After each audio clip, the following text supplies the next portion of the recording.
104.1 Power FM. Special reports. A deeper look at stories making headlines. Turabasuje mwese mukomeje gukurikira Power FM, tubaye ikaze mu kiganiro Special Report. Ikiganiro cyo kuri uyu mugoroba tugiye kugaruka ku birebana n'imisoro n'amahoro. By'umwihariko rero ubu tugiye kurebera hamwe ku bijyanye nicyo twakwita ubukangurambaga bumaze iminsi bukorwa ku birebana na fagitire ya EBM cyangwa se fagitire ikoreshejwe ikoranabuhanga. N'ubukangurambaga rero bwimbitse kuri EBM ndetse akaba ari gahunda yo kwigaragaza ngo umuntu ukuriweho ibihano n'inyungu z'ubukererwe mu misoro abe yabasha guhabwa ibihembo. Muri kiganiro turaza kumenya turaza kurebera hamwe by'umwihariko kumenya cyangwa se tunamenyesha abanyarwanda ibigendanye n'ishimwe ku wasabye fagitire ya EBM. Mu minsi ishize inama y'abaminisitiri yemeje iteka rya minisitiri rigendanye n'ishimwe ku muntu watse fagitire ya EBM. Nyuma yaho twabonye iryo teka ritangazwa mu igazeti ya leta. Muri iki kiganiro turaza kumva uko cyangwa se icyo Rwanda Revenue Authority iteganya cyangwa se itekereza, cyangwa se turebera hamwe aho igeze ishyira mu bikorwa ibigendanye n'iri teka kugira ngo twese tutangire kubona umusoro wacu utugarukira. Muri kiganiro rero ndi kumwe na Bwana Mbera Emi, akaba ari umuyobozi cyangwa se ni komiseri wungirije ushinzwe imisoro cyangwa se kureba ibikorwa by'imisoro. Tubaye ikaze Bwana Mbera. Murakoze. Nshaka kuba wenda nibeshye muri position yanyu, mwatwunganira kujya tuganire tuziranye. Murakoze cyane, niyo ngiyo nkuko muyivuze. Nshinzwe ubugenzuzi bw'umusoro niko tukunze kubwita. Yego. Mu kigo cy'imisoro n'amahoro. Yego. Hashize iminsi nkuko nari mbivuze muri introduction, turabyumva hirya no hino mu gihugu n'abaturage bakeneye kumenya iby'ubukangurambaga murimo. Mu magambo make ubukangurambaga bugamije iki? Turi kumva ko abantu bakoresha EBM bari kubona igihembo. Ese mu magambo make bugamije iki, mugeze hehe, niki mwifuza? Koze cyane. Ndasuhuza badukurikiye muri aya masaha, kandi mbaha nanjye ikaze muri iki kiganiro. Yego. Ubukangurambaga nkuko tubumenyereye, urebye ahanini ni ukugeza amakuru ku bantu dutekereza wenda ko bayafite atuzuye cyangwa se batayafite, cyangwa se hari n'ikintu dutekereza ko basobanukirwa neza kurushaho. Akaba ariyo mpamvu ngira ngo hajya habaho ubukangurambaga kuri gahunda nyinshi zitandukanye, no mu kigo cy'imisoro n'amahoro turabikora. Ubu rero mu by'ukuri nk'uko wabikomojeho utangira iki kiganiro, turimo gukora ubukangurambaga ku bintu bitandukanye, ariko muri byo ikiri imbere cyane wenda twaheraho ni ikijyanye n'uruhare rw'abaguzi mu gukusanya umusoro ku nyongeragaciro. Yego. Umusoro ku nyongeragaciro ni umwe mu misoro yakirwa n'ikigo cy'imisoro n'amahoro, ariko utangwa n'abaguzi. Ngira ngo Placide twaguke dutekereze ninde muguzi. Yego. Ninde muguzi? Turaza gusanga mu by'ukuri umuntu wese ari umuguzi cyane. Umuntu wese ari umuguzi. Muri rwego rero dushobora no kumwita ko nawe ari usora. Rwose niko tubyise gutya, ntabwo twaba twibeshe, kubera ko umusoro ku nyongeragaciro utangwa n'abaguzi.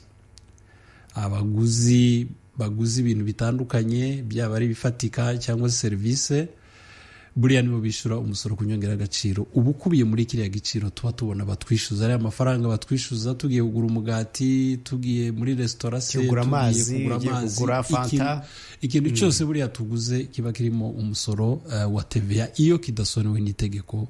Wenda icyo kintu ni ingenzi kugira ngo cyumvikane. Uwishyura rero umusoro ni umuguzi. Yego. Muri ariya mafaranga twishyura, kiriya 1,200 cyangwa na 500 twishyura umugati, buriya kiba kirimo amafaranga y'ubwoko bubiri. Hari amafaranga y'umucuruzi, ariko hari amafaranga y'umusoro ku nyongeragaciro uzwi cyane nka TVA. Yego. So abaguzi rero ubukangurambaga nibo bureba kugira ngo babanza basobanukirwe yuko aribo bishyura uwo musoro, ariko banasobanukirwe ese uwo musoro niba mwishyura ugera ute mu isanduku ya leta. Kandi iyo ugeze mu isanduku ya leta wenda ukora iki?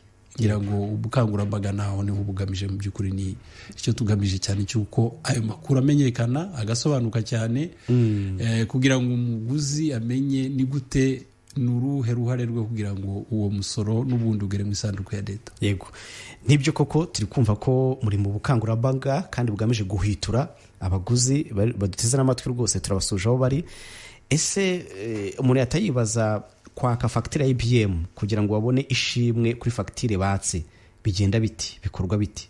Ese wagaruye cyangwa se washatse iyo fagitire ya EBM bimuturutseho abona iyihe nyungu? Dusobanure urwo rugendo. Nari ntangiye kubisobanura. Aho hantu hose tugura dusiga amafaranga ya leta. Sinzi niba wenda ababizi ari benshi, ariko mu by'ukuri niko bigenda. Ahantu hose tugura dusiga amafaranga ya leta azajya mu isanduku ya leta kugira ngo leta nayo izayakoreshe ibikorwa twese tubona, cyane cyane mu Rwanda umuntu wese ufite amaso arabibona. Wenda tunagiye kure, ubundi twose twumva mbere hari indirimbo yavugaga ngo nta misoro nta mahoro amashuri ntiyakubakwa. Yego. Imihanda ntabwo yakubakwa. Icyo gihe bakoreshaga ijambo ngo imihanda ntiyaharurwa, ariko ubu imihanda isigaye yubakwa. Icyo gihe baraharuraga basigaye bubaka bashyiramo za kaburimbo.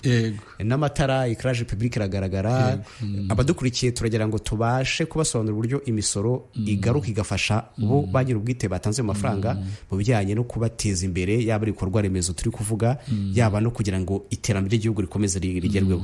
Wakomeze. Mu by'ukuri biko niko bimeze. Urakoze cyane Placide. Kandi wibaze yuko nta muntu n'umwe wakubaka bino bikorwa remezo. Umuntu ku giti cye, umuntu utari leta, ntabwo yakubaka bino bikorwa remezo. Icyo ni icyambere kindi cyo gusobanukirwa. Ikindi nanone ntabwo umuntu agomba kugaya umusanzu we. Ariko aho ngaho wenda ngusobanuje neza, uvuze ngo nta muntu wakubaka ibikorwa remezo, kandi hari tujya tubona bubaka imihanda nubwo atari miremire igera nko muri quartier yabo. Umva aho ngaho hatabarimo kuyobya. Ngira ngo tubikurikiye neza tukareba uburyo byakorwaga, ni leta burya ibifite mu ruhare ikavuga iti abaturage mwishyire hamwe natwe turabunganira. Ngira ngo unabirebye rwose niko iyo gahunda yari imeze, cyangwa se niko inameze n'ubu ngubu. Nuko leta ibikorwa remezo byitirirwa leta iteka. Ngira ngo nayo mpamvu ujya ubona bavuga ko hari gahunda yo kuvana abantu mu byabo kubw'inyungu rusange kandi za leta mu by'ukuri. N'amashuri n'imihanda biba biri muri iyo gahunda. So icya kabiri nari mvuze nta muntu ugomba gusuzugura umusanzu we, nubwo wavuga uti ngewe n'amafaranga make, ariko ugafata amafaranga make yawe nanjye ngafata make yanjye tukayashyira hamwe, dushobora gusanga twubatse umuhanda kandi buri muntu yatanze make cyane.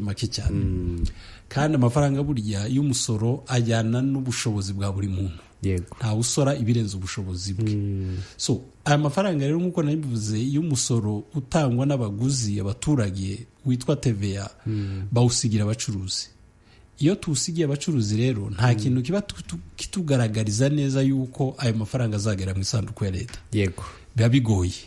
Ariko niyo mpamvu leta yashyizeho uburyo bwa EBM, fagitire ya EBM cyangwa se inyemezabuguzi ikozwe mu buryo bw'ikoranabuhanga ya EBM, ariyo ikoreshwa ubu mu Rwanda. Nuko kuri buri kintu cyose nguze, iyo natse fagitire ya EBM, ikoranabuhanga rya EBM rituma amakuru ari kuri iyo nyemezabuguzi harimo n'umusoro waciwe agera mu isanduku ya leta. Urumva rero ko icyambere umuguzi ashishikarizwa gukora nuko yaka inyemezabuguzi igihe cyose agize icyo agura. Kandi hasuzugure amafaranga atanze akaka fagitire ya EBM. Ariko muyobozi wenda ntabwo ndagera kwishimira ubu ukuntu baritanga, ariko tugarutse imbere na n'ubu ngubu hari abacuruzi baba bumva gutanga EBM bisa nkaho hari igihano. Ni iki mubakorera? Kuko abaguzi bo, nanjye ubwanjye ngiye kugura ahantu akenshi nkunda kwaka EBM mu gihe ntago ari ibanga, mu gihe bampenze cyane, ariko iyo bankaturije ndigendera. Ni iki bari abacuruzi mubafasha kugira ngo tugere ku baguzi? Abaguzi iyo tubaretse, abaguzi bo barabyumva. Bari abacuruzi tubafasha iki? Abacuruzi bo nibaza ko EBM yatangiye mu mwaka wa 2013. Ubu mu by'ukuri nitubara neza turasanga turi hejuru y'imyaka 10 dukoresha iri koranabuhanga rya IBM. Yego. Kandi abantu ba mbere bamenye amakuru ya IBM ndetse baranasobanurirwa kenshi ni abacuruzi. So abacuruzi tuhorana nabo, turabahugura, tubageza amakuru y'uburyo bagomba gukoresha iri koranabuhanga. Yewe hakabaho ndetse n'ibihano binakomeye bikomeye pe bahanishwa igihe cyose batubereje mu mategeko kandi baranahanwa pe. So nukuvuga ngo abacuruzi aya makuru barayazi, iyo baje gufata IBM basobanurirwa uburyo izakoreshwa, bakasobanurirwa kirazira kuri IBM, bagasobanurirwa icyo bagomba kwitaho, baba bayazi pe. Nukuvuga ngo kiriya kintu bakora bagikora babizi, bazi n'icyo bagamije. Iyo akubwiye ngo yagamije kwiba leta cyangwa okay, komeza iyo akubwiye ngo ndakugabanyiriza ndagukaturira singuye facture ya IBM, yego, ni impuhwe ki amfitiye? Dutekereza aho twahereye, kuko twavuze yuko iyo ntatse facture ya IBM wa musanzu wanjye ntabwo ugaragara mu isanduku ya leta. None se niyambwiye ngo rankaturira nta mpe facture ya IBM, urumva icyabagamije niki? Ese no kugira ngo wa musaza uzagereyo ariko atampaye facture, cyangwa se probability iri hejuru cyangwa amahirwe ari hejuru nuko wa musanzu wanjye natanze utazagera mu isanduku ya leta, ukagarukira mu mifuko y'umucuruzi. Kandi nkuko twabibonye, kugira ngo umucuruzi azubaka ibitaro bya leta bizavurira abone no umutekano utuma curuza, cyangwa atange umutekano utuma tunacuruza tugenda, utuma curuza nta muntu umuhagaze hejuru amufatiye icyuma. Ingira ngo biragoye. Izo ni inshinga buri muntu wese regagira inshingano ze. None se muyobozi mfite inshingano zayo, n'abacuruzi bafite inshingano zabo, buri muntu yuzuza ibyo ashinzwe. Ibikorwa remezo tubirekere leta, kandi leta kugira ngo bikore nuko tuyishakira ubushobozi ari bwo buva mu baturage batuye u Rwanda cyangwa se n'abakorera ibikorwa byabo mu Rwanda. Yego, wenda turakomeza cyane tunaganira, ariko tugarutse kuri iri shimwe mwashyizeho ubu. Iri shimwe nyine umuntu aribona ate? Nicyo nshaka kugira ngo numve. Niba wenda ngiye nko kugura nk'akantu muri supermarché runaka, sinshaka kuyivuga, ntibamiye facture ya IBM, ikintu nguze nkabona nyine nta facture bampaye, bampaye bya facture bya kera cyangwa se naniyo bampaye, kandi ukabona ni ibintu nyine ni ibintu badafite mu muco, bitari umuco wabo kuba batanga IBM. Wari babaza ukabona ahubwo uri ikibazo kuri bo. Iyo umuntu akoze reaction cyangwa se ashatse gurana uburenganzira bwe, abinyuza he? Abona igihembo ate? Uburenganzira bwa mbere bw'ibanze nuko mpabwa facture ya IBM, kuko hari umusanzu wanjye ntanze, ndashaka receipt, ndashaka ikigaragaza yuko hari umusanzu nanjye natanze ukazagera mu isanduku ya leta. Twese ngira ngo nk'abatura Rwanda icyadushimisha umunsi umwe nuko ubushobozi bwacu bwakoreshwa neza, kugira ngo tugende tubona uko igihugu gitera imbere binyuze mu mafaranga ava mu baturage kugira ngo yubake ibikorwa remezo. Yego, iryo ryo shimwe rya mbere. Rero leta mu by'ukuri yagennye yuko umuguzi wa nyuma, kuko buriya abaguzi babamo ibyiciro bibiri. Hari umuguzi uguze ibicuruzwa nawe akajya kubicuruza, ariko hari n'umuguzi uguze ibicuruzwa we atazabicuruza, agiye kubikoresha mu rugo, uwo niwe twita umuguzi wa nyuma. Yego. Iri shimwe rero rigenewe gusa abaguzi ba nyuma, abo badakeneye ibyo baguze, badakeneye kongera kubicuruza. Abo ngabo rero nibo leta yavuze iti, kuri wa musanzu wawe, urabizi ko TVA ari 18%. Wa musanzu wawe utanga muri cya giciro waguze ibicuruzwa cyangwa se service, tuzakugenamo 10% kuri iryo 18% wishyuye. Kugira ngo byumvikane. Ubwo imibare si myinshi? Oya, ntabwo ari myinshi. Kugira ngo byumvikane, reka dufate urugero rworoshye. Dufate umuntu waguze umugati w'igihumbi, amafaranga 1,000. Yego. Ni ukuvuga ngo TVA ni amafaranga 180, kubera ko ari 18%. Yego. Ni amafaranga 180. Uyu muguzi wishyuye TVA ingana n'amafaranga 180 azahembwa amafaranga 18. Sibyo? Ubwo twafashe urugero rworoshye cyane kugira ngo rwumvikane. Nituvuga tuti wenda uguze umufuka wa sima ku 10,000, ubwo we azahembwa 1,800. 180 kuko nawe azatanga TVA 180 ahembwe 180 yego noneho nubiganisha kuri miliyoni 10 kuko nanone abaturage ubushobozi butandukanye cyane bitewe n'ubushobozi bwabo bagura ibintu byinshi bitandukanye n'agaciro gatandukanye cyane rwose. Iryo niryo shimwe rero leta yageneye uyu muguzi wa nyuma kandi ngira ngo twarirebera ku gaciro gato cyane k'umugati ariko reka turirebere mu buzima bwa buri munsi. Dufashe wenda ku bantu bakorera umushahara aribo duheraho byumvikane neza ko na consommation yabo wenda itaba ari ndende cyane. Dufata abantu bakorera umushahara, iyo urebye amafaranga uhembwa ku kwezi ukareba igice kijya mu byo konsoma uretse investissement sinzi investissement mu Kinyarwanda ni gushora imari uvuze uti amafaranga nkosoma nayo ukoresha kuri restaurant kuri transport ukoresha transport ufite imodoka EBM ibarirwamo. Nta muntu rero buriya nta muntu rero ubu ngubu usonewe n'itegeko gukoresha EBM nibyo wenda abenshi batega za moto abandi bakoresha za cab amataxi voiture ibyo abo bantu bafite tin number ni nimero iranga usora. Umuntu wese ufite tin number n'ubundi ategetswe gutanga facture ya IBM. Mfite ibibazo byinshi by'amatsiko n'abadukurikiye ndabona batangiye guhamagara ariko reka tubabwire ko tuza gufungura umurongo wa telefone ariko mu gihe tutarafungura umurongo wa telefone bashobora kwandika ubutumwa bugufi bakaza kutwoherereza ku bibazo byose by'amatsiko bafite kuri bituri kuganira. Abadukurikira bari hirya no hino mu gihugu yaba bari i Kigali yaba ari mu ntara zitandukanye ndabasaba kwandika ubutumwa bugufi. Ubu ngubu ntabwo turafungura umurongo wa telefone, muratwoherereza ubutumwa bugufi kuri 0781 900 500 0781 900 500.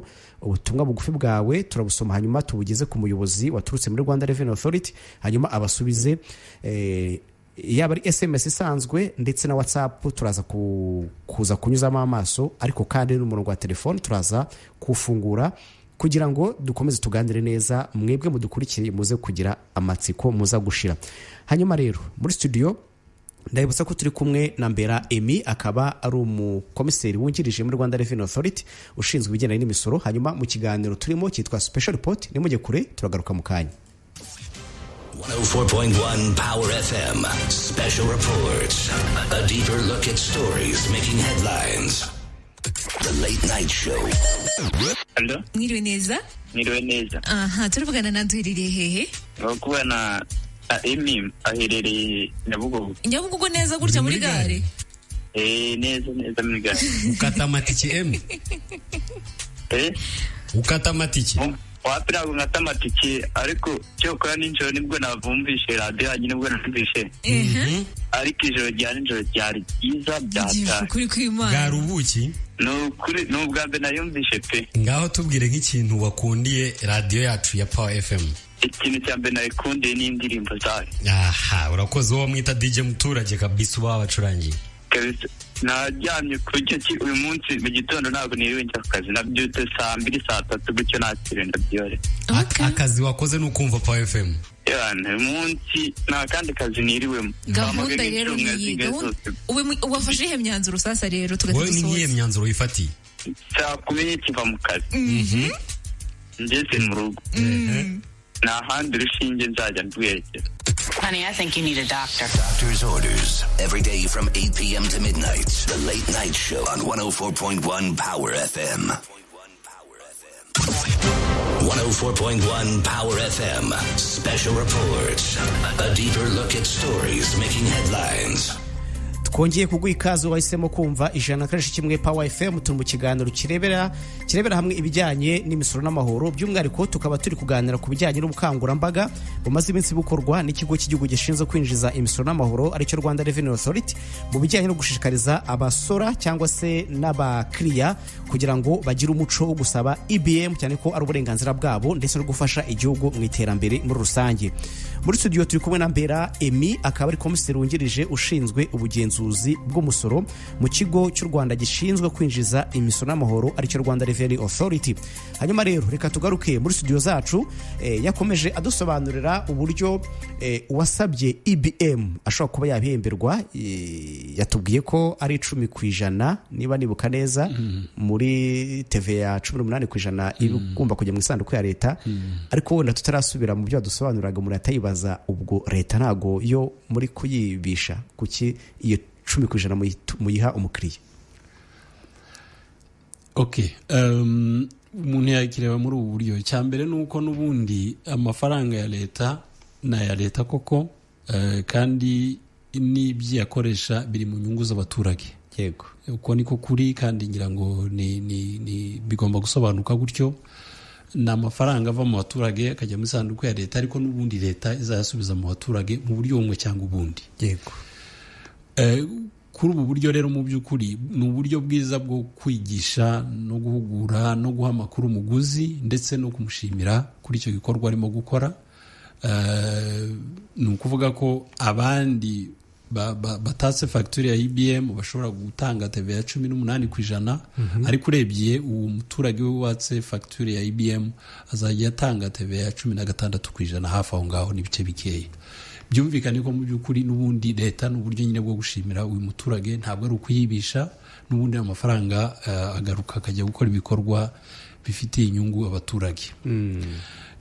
Wenda nkomereje aho twari tugeze, twavugaga tuti ayo mafaranga rero nuko niko abarwa gutyo ni 10% bya TVA wishyuye kuri facture imwe, ebyiri, eshatu, 10% bitewe n'ubushobozi bwa buri muguzi. Yego. Uburyo rero yishyurwa ni gute? Buri muntu wese wifuza kujya muri iyi gahunda arabanza akiyandikisha.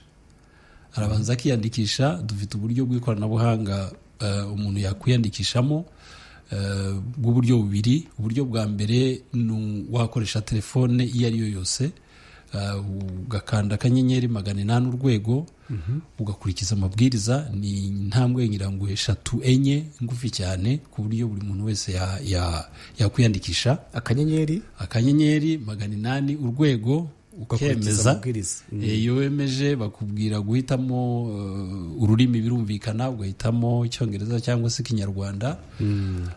Noneho warangiza ugahitamo serivisi za EBM. Muri iyo serivisi za EBM rero hari aho handitse ishimwe ryagenewe abaguzi cyangwa se ishimwe rishingiye kuri TVA.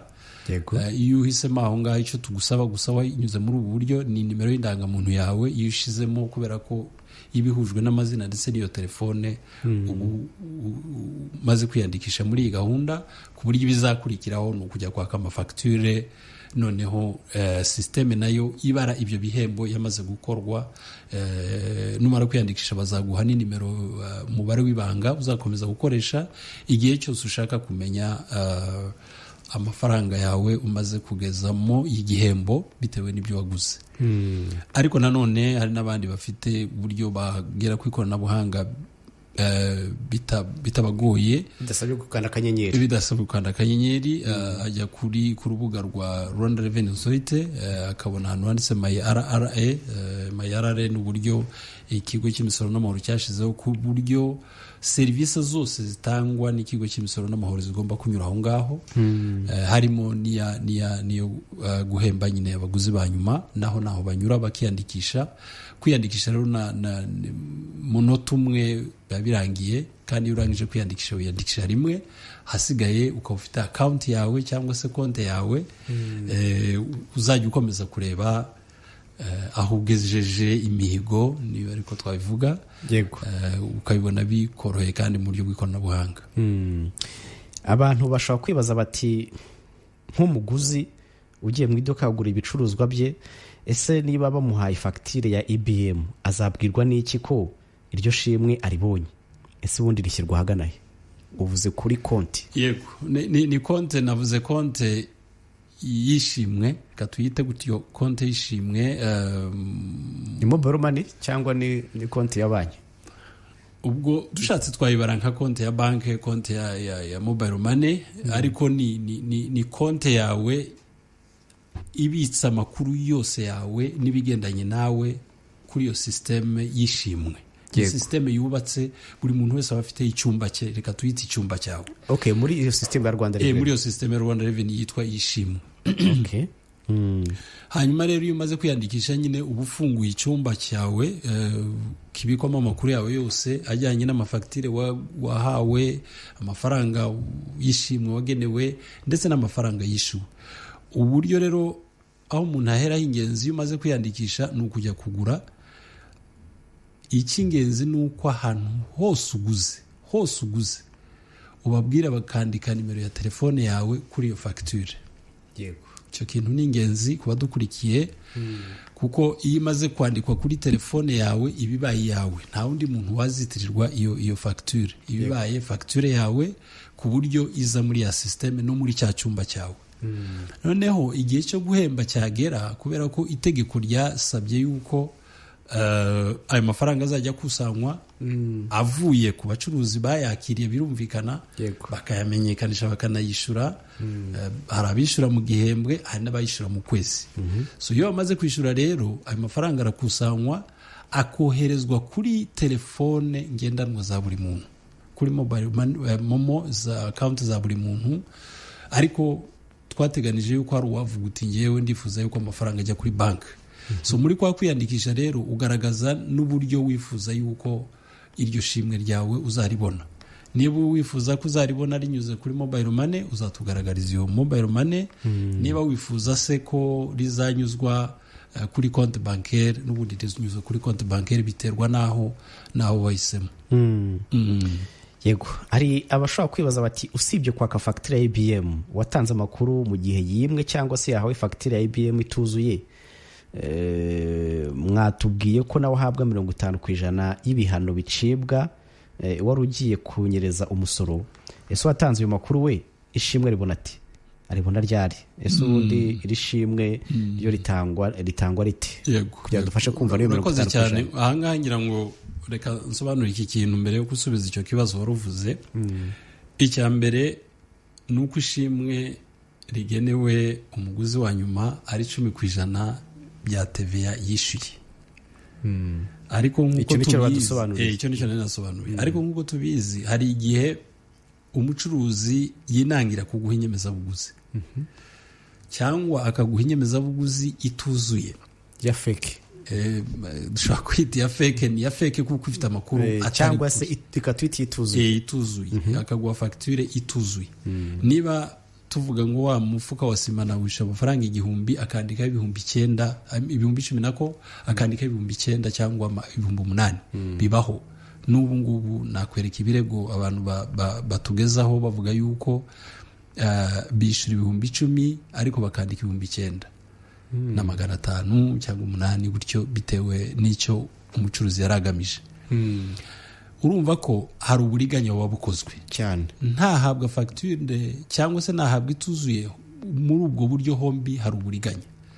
Iyo rero umucuruzi yinangiye kuguha fagitire, ukamenyesha ikigo cy'imisoro n'amahoro yuko hari serivisi wabonye, hari ibicuruzwa wabonye, ariko ntibaguha fagitire ya EBM, ubimenyesha ikigo cy'imisoro n'amahoro. Ikigo cy'imisoro n'amahoro kikagufasha kubona iyo nyemezabuguzi.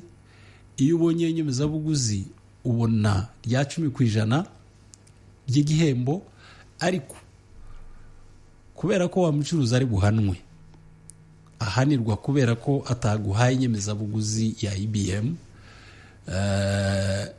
Ibihano dore uko biteye. Reka basobanura uko ibihano bimeze. Ni ukuvuga ngo reka tukomeze dufate rwa rugero rwa wa mufuka wa sima 10,010. TVA akaba ari 1,800.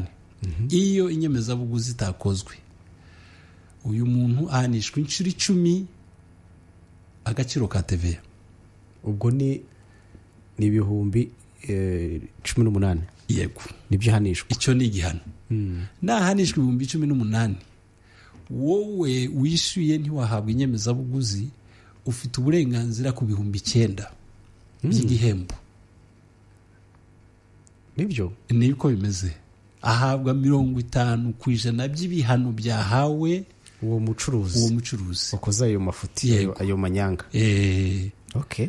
urabyumva ko kuri wa mufuka n'ubundi wishyuye ibihumbi 10 ushobora guhembwa n'ubundi ibihumbi 9 ukongeraho ikindi igihumbi kimwe ukagura undi mufuka wa kabiri bitewe n'uko uyu muntu wamwatse facture ntiyayiguha wiyambaza ikigo cy'imisoro n'amahoro kigufasha kuguhesha ya facture. Uwo ni umuntu uhanwa inshuro ya mbere. Iyo ahanwe bwa kabiri, iyo ari ubwa kabiri agiye guhanwa, noneho cyagihano ntikiba inshuro 10 kiba inshuro 20. Yego bwana muyobozi ko n'ivyono bikomeye kandi n'abacuruzi hanze ngaha bakomeje kugenda bijujuta bavugira mu matama ko ibihano byanyu bikakaye kandi ubu mukomeje kubikaza uba amaherezo yanyu n'abacuruzi bizagenda bite? Niko amategeko ameze kandi mu by'ukuri barabihanishwa kandi bagiye no gukomeza kubihanishwa bitewe n'uko noneho abaguzi bumvaga wenda nta kintu kibamotiva kituma bashaka izo facture ubu noneho cyarabonetse. Buriya abacuruzi barangura bajya kuzacuruza nabo bafite motivation yabo, bafite ibihembo babonaga kubera ko iyo bafite iyo facture bisubiza TVA ku kiranguzo cyangwa se dépense. Ariko umuguzi wa nyuma we ntacyo yari afite. Ariko uyu munsi yahawe 10% bya TVA, ariko anahabwa n'ibyo bihano bya 50% ku bihano byaciwe umucuruzi. Yego birumvikana ko mu by'ukuri nta mpamvu n'imwe yaba umucuruzi yakwinangira gutanga facture ya EBM kandi nta n'impamvu n'imwe umuguzi nawe atakwaka facture yayihabwa cyangwa atayihabwa uko byagenda kose afite igihembo. Hari ibihembo navuga by'ubwoko butatu. Igihembo cya mbere ari yubakira igihugu, agira uruhare mu majyambere y'igihugu kandi bimushimishe pe. Yego igihembo cya kabiri arabona 10% ya TVA ajya mu mufuka we iki gihe noneho afite ko yakoze uruhare rwe mu gutera imbere igihugu, ariko noneho abonye ni 10% ijya mu mufuka we. Icya gatatu, niba uyu muntu rero nk'uko dukunze kubibona facture ya IBM uyikora nta hari yagiye, imashini ntabwo ikora neza, nta network, ibyo njya numva nanjye rwose mu bacuruzi bavuge imashini ngo ntabwo ikora, niba udafite namba ntabwo facture yasohoka. Aho tubeshya biriya byose ni ukugira ngo bakurangaze urambirwe wigendere, ariko ntabwo uzongera kurambirwa, noneho uzahahagarara mpaka ikigo cy'imisoro n'amahoro kigufashije ubone iyo facture n'ubundi ubone 10% wongera ubone na 50% by'ibihano byahawe umucuruzi. Ayo mafaranga yose rero namara umucuruzi ahanishwa ibyo bihano, akishyura ibyo bihano, ayo mafaranga yishyuye ufataho 50%, ikigo cy'imisoro n'amahoro gifata 50% kikagahereza uwo muguzi. Yego ati kugenda dusobanukirwa rero. Reka abadukurikiye tubabwire ko bashaka kutwandikira ubutumwa bugufi mu gihe turafungura umurongo wa telefone, kuko turaza kufungura mu kanya rwose, nimujye kure mukomeze mudutega amatwi. Murohereza rero ubutumwa bugufi kuri 0781 900 0781 turaza gufungura umurongo wa telefone. Turi kubona abaduhamagara ariko ntabwo turagera igihe cyo kubitaba. Nagira ngo mbashishikarize kwandika ubutumwa bugufi. Mushobora kubwandika mukoresheje SMS isanzwe cyangwa se mukabwandika mukoresheje WhatsApp, hose turahari. Hanyuma rero muri studio nababwiye ko turi kuganira ku bijyanye n'imisoro n'amahoro muri rusange kugira ngo tubashe gusobanukirwa neza na gahunda ihari imaze iminsi mu gihugu y'ubukangurambaga bwo kugira ngo ihwiture abaguzi kugira ngo bakomeze bagire umuco wo gusaba facture ya EBM kugira ngo bafashe igihugu gutera imbere. Muri studio zacu rero turi kumwe na Mbera Emi, ni komiseri wungirije ushinzwe ubugenzuzi bw'imisoro mu kigo cy'imisoro n'amahoro Rwanda Revenue Authority. Nimujye kure turagaruka mu kanya. Ikiganiro ni Special Report Radio Nation Kanal kimwe Power FM 104.1 Power FM Special Report, a deeper look at stories making headlines. twongeye kuguha ikaze wowe wakomeje guhitamo ijana na kajisho kimwe Power FM. Turi mu kiganiro Special Report, by'umwihariko turi ku kiganiro kirebana n'itangwa rya fagitire ya EBM. By'umwihariko akaba ari ikiganiro kigamije kubwira abaguzi kugira uburenganzira bwo guhabwa iyi EBM, kuko iyi fagitire ifitiye runini igihugu mu iterambere ryacyo, yaba ari kubaka ibikorwa remezo ndetse n'ibindi bikorwa bigamije iterambere rya rubanda ndetse n'iterambere rya leta muri rusange. Muri studio turi kumwe na Mbera Emine, komiseri wungirije ushinzwe ubugenzuzi bw'umusoro mu kigo cy'u Rwanda gishinzwe kwinjiza imisoro n'amahoro aricyo Rwanda Revenue Authority. Nawe ngiye kuri micro ndi Placide Inshuti. Hanyuma rero tugiye mu kiruhuko, bwana Mbera ariko dusobanura ibijyanye n'uko amategeko yaje agamije kugira icyo afasha abaturage cyane cyane abaguzi batoya bahaha mu buryo bwa nyuma kugira ngo babone icyo gihembo nk'uko amategeko abiteganya. Ariko ntabwo tutarakomeza nakwibaza nti ibihano muri nibyo koko ni byiza muri gushikariza abaguzi, ariko nk'umucuruzi utwumva ashobora kugira impungenge akavuga ati ibihano ko bikomeye, abo ntabwo mushaka ko dufunga business zacu. Ni iki mubasobanurira kugira ngo bagire umutima utuje? Kuko akenshi Rwanda Revenue n'umucuruzi bomva bahanganye. Navuga ko nta guhangana guhari, nk'uko nabivuze, buri muntu wese icyo asabwa ni ukuzuza inshingano ze. Ikindi buri ibihano ni ibihano. Yego, ibihano bishyirirwaho umuntu utubahirije amategeko. Ariko iyo ubahirije amategeko nta gihano wabona mu by'ukuri. Kandi nibaza ko ese barasabwa ibintu biremereye Placide, barasabwa ibintu biremereye bituma uvuga uti ikigo cy'imisoro n'amahoro kukigihana kihanukiriye, kubera ko niba usabwa gutanga fagitire, ubundi gutanga fagitire nta nubwo biri mu mategeko y'imisoro gusa, biri no mu mategeko agenga cyangwa se uburyo bwo gucuruza. Niba warasomye itegeko rirengera abaguzi uzabisangamo ko umucuruzi asabwa kumanika ibiciro mu iduka. Cyane tujya tubibona mu masupermarishe akomeye niho bamanika, ariko kuri butike ntabwo bajya bamanika. Kumanika ibiciro mu by'ukuri mu iduka ni itegeko, kandi ni uburenganzira, ni ibintu byatugenewe twebwe abaguzi, kugira ngo ninjiramo menye ngo iriya telefone ndayigura 10,000 na Placide arayigura 10,000. Ariko ibiciro bitamanitse, Placide ashobora kugura 20,000 ngiye nkayigura 10,000. Si byose cyane? Ubwo se urumva harimo kurengera umuguzi? Nta feya. Ariko n'ikindi bagavuga yuko umuguzi agomba guhabwa inyemezabuguzi ku kintu cyose aguze. Tujya tubona abantu bagira batiya bakavuga bati bangurishije inzoga, ariko ngeze hirya nsanga iyo nzoga itari ya karite twari twemeranije. Tukamubwira tuti reba ku inyemezabuguzi, ati nta niyo bampaye. Urumva rero ko mu by'ukuri ntabwo gusa inyemezabuguzi ireba imisoro, irareba n'izindi aspects z'ubucuruzi, cyane cyane ku bijyanye no kurengera abaguzi n'uburenganzira bwabo. Niba naguze ikintu kikaba kituje ubuziranenge, mfite uburenganzira bwo kujya kugisubiza bakanguranira, cyangwa se ubugure ntibubeho kubera ko naguze ikidahwanye n'icyo nemeranije kugura. Ibi byemeza rero n'inyemezabuguzi.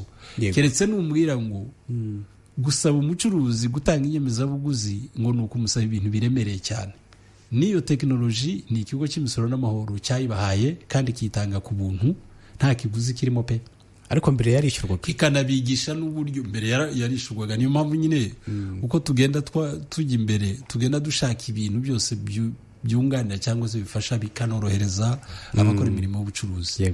So niba uyibonera ubuntu, icya kabiri ugahugurwa uburyo ikora, icya gatatu ukaba urimo kubahiriza amategeko y'imisoro ariko n'andi mategeko agenga ubucuruzi, ikibazo cyaba kiriye ku buryo uvuga ngo ibyo bihano birahanitse. No, ni ibihano bishyirwaho wenda ku muntu utubahiriza amategeko, ariko ku muntu ubahiriza amategeko ubundi nta n'ijana yakwishyura rwose. Wenda uyu munsi uri kwiganira kuri EBM, igihe nacyo cy'ibindi bibazo biri mu bacuruzi tuzagenda tubiganiraho. Ariko wenda tugarutse ku kindi kintu abantu bari kwibaza, hari abaguzi bafite impungenge ko ishimwe kuri TVA riturutse kuri fagitire za EBM rishobora kuzatinda. Iyo batse rishobora kuzatinda, mwabamara izihe mpungenge? Nk'uko nabivuze ntangira, ayo mafaranga bazishurwa ni amafaranga azaba yaturutse mu musoro wishyuwe n'abacuruzi kuri ya mafaranga basigaranye tugenda tugura kuva ku itariki ya mbere y'ukwezi kwa gatatu kugera kuri 31 ukwa kane kwa gatanu gutyo. Abasora bafite igihe bishyurira uwo musoro wa TVA bagiye bakira ku baguzi batandukanye. Nkuko nabivuze hari abamenyekanisha bakanishura mu gihe cy'ukwezi, yego, ariko hari n'ababikora mu gihe cy'amezi 3 bitewe n'uko leta yashatse korohereza abantu bataragira ubushobozi bwinshi cyane ko bajya bamenyekanisha buri kwezi. Bivuze iki rero? Bivuze ngo kuri babandi bamenyekanisha buri kwezi amafaranga yakwishurwa buri kwezi ahabwa abaguzi banyuma. Kubamenyekanisha mu gihembwe abaguzi baguriye kuri aba bantu bayishurwa mu gihe cy'igihembwe. Itegeko ryagennye yuko bazajya bayabona rimwe mu mezi 3, ngira ngo icyo kintu gisobanuke neza. Itegeko ryagennye yuko abaguzi banyuma bazajya bahabwa igihembo cyabo rimwe mu mezi 3 kugira ngo ba bantu bose nabo bamenyekanisha mu gihe cy'amezi 3 babe bamenyekanisha umusoro banawishyuye, bityo ukurwe muri uwo musoro kugira ngo uhabwe abaguzi banyuma. So urumva ko twategereza icyo gihe, ariko uko tuzagenda tubona ibintu birimo kugenda bikorwa neza ku mpande zose, nta mpamvu yatuma wenda n'abo bantu bo ku kwezi batayahabwa mu kwezi, amezi 3 bakazategereza muri icyo gihe kigenwa n'amategeko. Yego, abadukurikiye murabyumva ko rwose bari kugerageza kutumara impungenge. Mu kanya turaza namwe tubaho umwanya, ariko mbere kugira ngo dufungure umurongo wa telefone ndetse tunasomwe n'ibitekerezo byanyu, reka tubaze umuyobozi waturutse muri Rwanda Revenue kugira ngo abadukurikiye bumve neza ko ibi bintu bikora, cyangwa se bumve ko ibi bintu atari teori cyangwa se atari ibintu biri mu kirere by'abayobozi nk'uko bakunze kubyita siyasa. Ni iki mwatubwira uko ubwitabire bw'abiyandikisha buhagaze? Ese muritegura gutanga ayo mashimwe ku bantu bangana iki? Ese muri rusange ubijyanye mu buryo bw'imibare ku buryo abadukurikiye bashobora kubyumva ko ari ibintu bifatika, mwadusobanura ko bigeze? Mu by'ukuri iteka rya minisitiri kuva ryemezwa ari na ba minisitiri, ukwezi ntabwo kurashira, ntabwo kurarangira. Niba ntibeshe byakozwe ku itariki ya 8 y'ukwezi kwa gatatu. Kugeza uyu munsi dufite abantu bamaze kwiyandikisha barenga 8,000. 8,000 bari muri system? Yes, bamaze kwiyandikisha barenga 8,000. Ngira ngo iki kiganiro kirajya kurangira tumaze kubona abandi barenga nk'igihumbi, bitewe nuko hari abarimo kugenda bamenya amakuru. Yego. Yes, uko tugenda dukora ubwo bukangurambaga. Nkuko nari mbivuze, abantu barenga 8,000 bamaze kwiyandikisha kugeza ubu mu gihe kitageze ku kwezi. Kandi ubukangurambaga mu by'ukuri butangiye vuba, ntabwo twabutangiye icyo gihe, usibye ko burya abantu benshi basigaye basoma amategeko cyane bagahita bamenya uko ibintu byihuta cyane. Muri abo ngabo mu by'ukuri bamaze kwaka inyemezabuguzi. Abenshi muri abo hari abiyandikisha bamaze no kwaka n'inyemezabuguzi. TV bamaze kwaka irarenga, tugeneye ku bihembo bazabona birarenga 11,000,000. Birarenga 11,000,000 bazahembwa, ubwo zamaze kubarwa zishyizwe ku ruhande, bagomba kuzibona, babona kuzazibona umunsi basora bamaze kuzana amafaranga bakayishura. Urumva ko mu by'ukuri ni ibintu bibarika, ni ibintu bihari. Nabo ubwabo abo bose navuze bamaze kwiyandikisha, babishatse bajya kuri systeme ya RRA bakabona umubare w'amafaranga bamaze kubarirwa, kubera ko barayabona rwose. Hanyuma rero abadukurikiye muraduhamagara kuri 0781 ari nako kandi mutwereza n'ubutumwa. Hari abamaze kubwohereza batari benshi.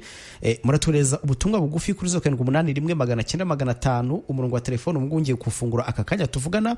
Hanyuma mugire ibibazo mwibariza umuyobozi waturutse muri Rwanda Revenue ku bijyanye n'irishimwe rihabwa abaguzi batse facture ya EBM, muri kugira ngo mugire umuco wo guhabwa izo facture kuko n'uburenganzira bwanyu kandi no gufasha igihugu mu kugifasha mu gutera imbere. Hanyuma rero hari uwatwandikiye atubwira ati mwiriwe neza, ati se n'umuntu wari wese wabwa ishimwe mutwibutse uko biyandikisha ukanza akanyenyeri.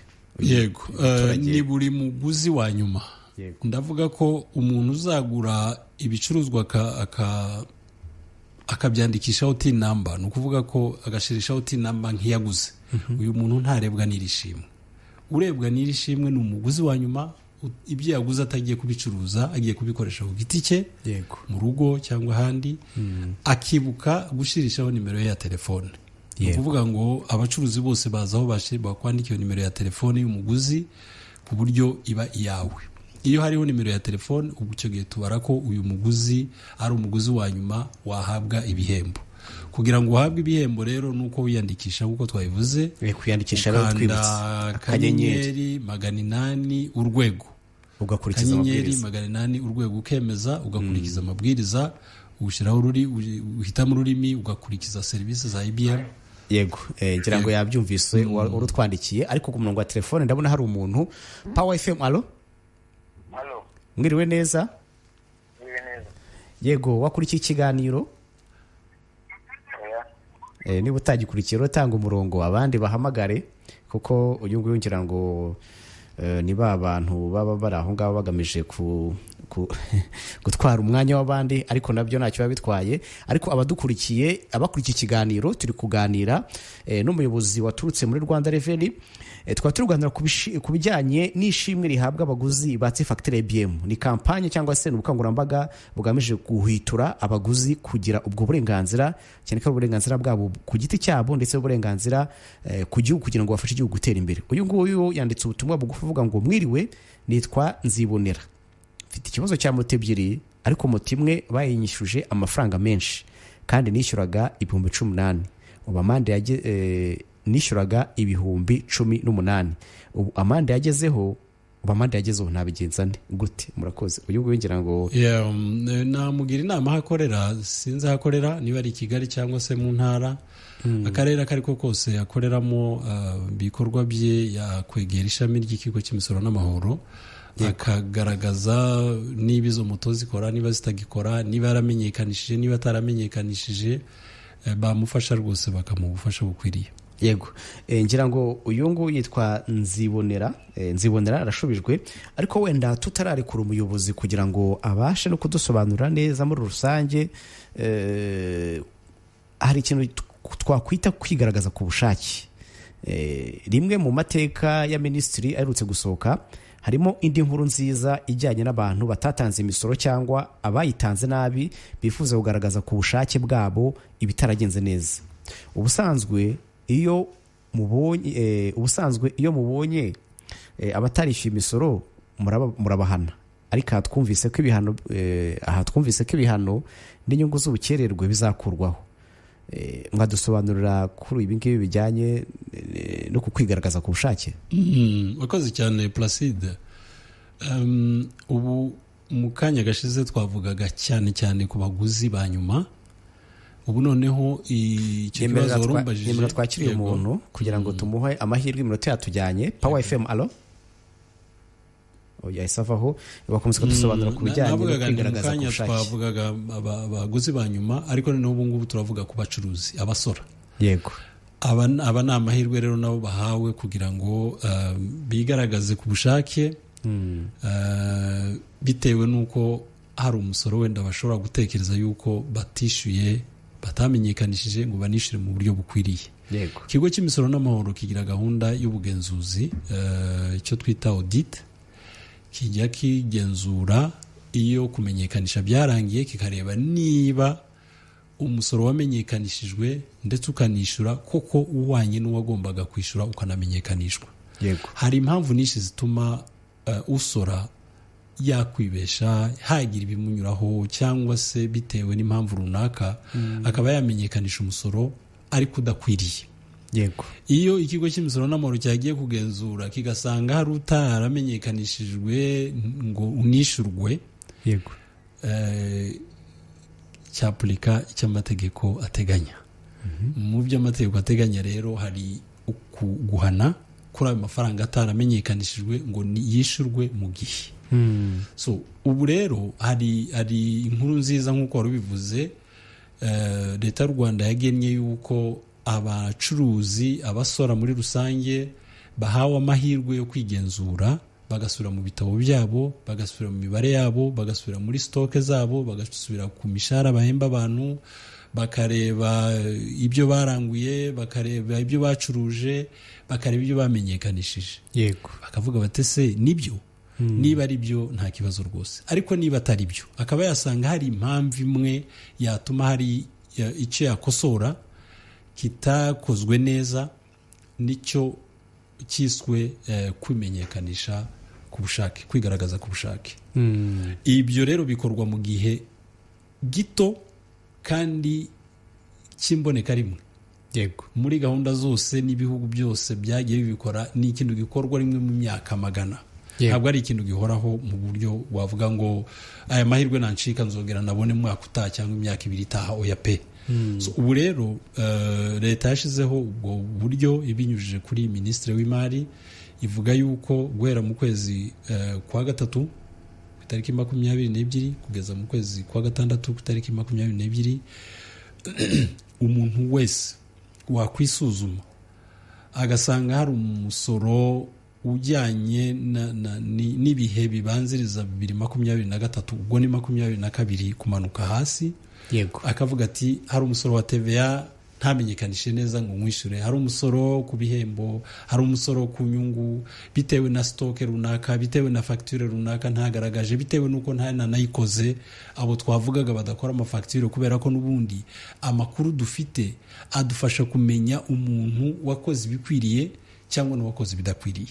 Akavuga ati nanjye ayo makuru mugihe bataranaza nanjye nabyikorera, akisuzuma agasanga hari umusoro umwe muri yo narimvuze, usibye gusa umusoro wa gasutamo, indi misoro yose yakirwa mu buryo bw'imbere mu gihugu, abadukurikiye barayizi, bakigaragaza muri icyo gihe bakabimenyekanisha, kubera ko ikigo cy'imisoro n'amahoro cyashizeho uburyo bw'ikoranabuhanga n'ubundi bwo kwakira ayo makuru banyuze ku rubuga rwa website y'ikigo cy'imisoro n'amahoro, bakwigaragaza bagatanga amakuru y'iyo misoro.